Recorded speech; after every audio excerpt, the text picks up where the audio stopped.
Hey, what's up, everyone? It's me, Mr. 4K Ops Killer. So, I came across this video from JD from Quantum TV, aka Quantum Apotheosis. Um, and I happen to agree with this video that he made regarding this whole harassment and almost like a cancel culture on the YouTube, if you will, where people are just going around and gathering like a cult following to make someone else's YouTube channel a living hell. And it seems to be like some kind of a trend right now. Like, look at this guy, Kappa Kaiju. Look the way he's dressed, like a cult leader. Look at him, right? Look at that guy. So I happen actually to agree with Quantum. Yes, me and him, we had our differences in the past, and we used to be friends and all that. Look, man, if he wants to talk to me, JD, you can always talk to me. Quantum TV, it's up to him. I'm not gonna pressure him. Maybe he still feels, some grudge against me. I don't know. Or if not, he can always talk to me. I don't hold any grudges. Water under the bridge. Sure, we had a nasty, falling out. I get it. But I actually can admit and can give credit to somebody when it's due. And I happen to agree with him on how he portrayed some of these YouTubers. Now, granted, I'm not saying that Quantum is a saint. He's guilty of his behavior in the past, of course. Whether he's going to admit to those mistakes, that's a whole different story. But I actually happen to agree with some of his views on this new trend that it's going on the YouTube.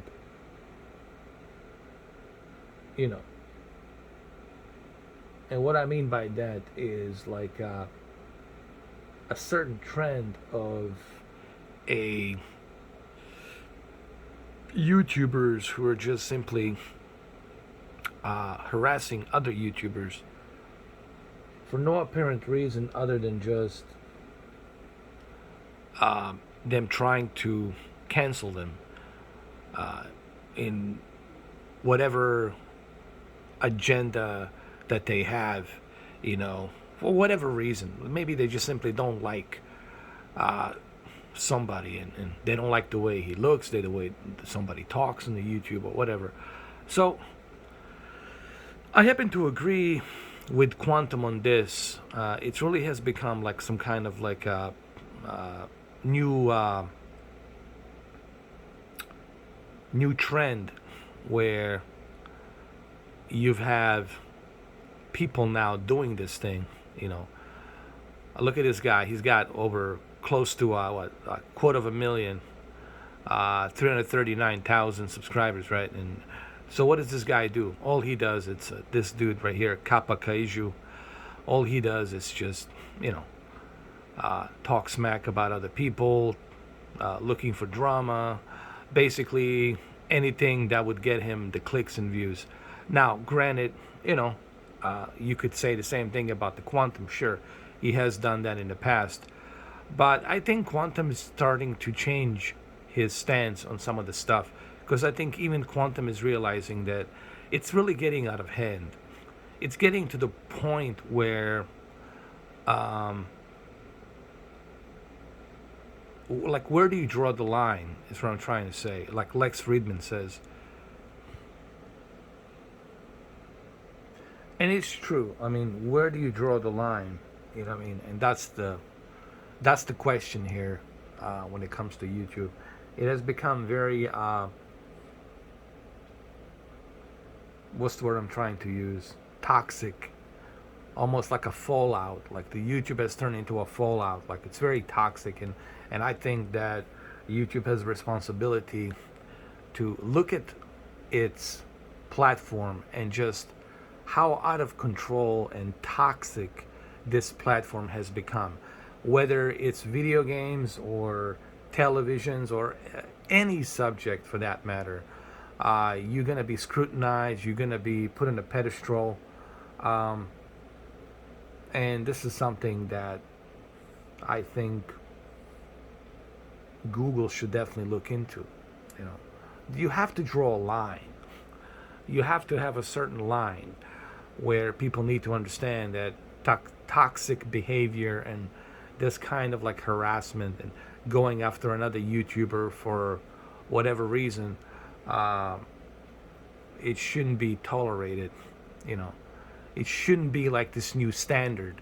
When I'm trying to say this is not good for the YouTube platform, that this is being allowed, that this is why I agree with Quantum, on this. Actually, I don't agree with him on everything else, but when it comes to this, I happen to agree with him on this.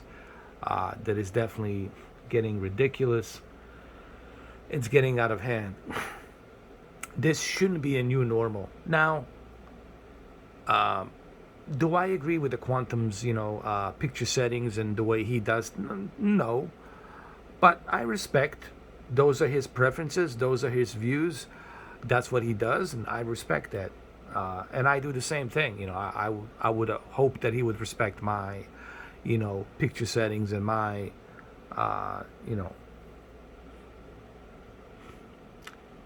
my custom picture preferences that I use for my presets on the television.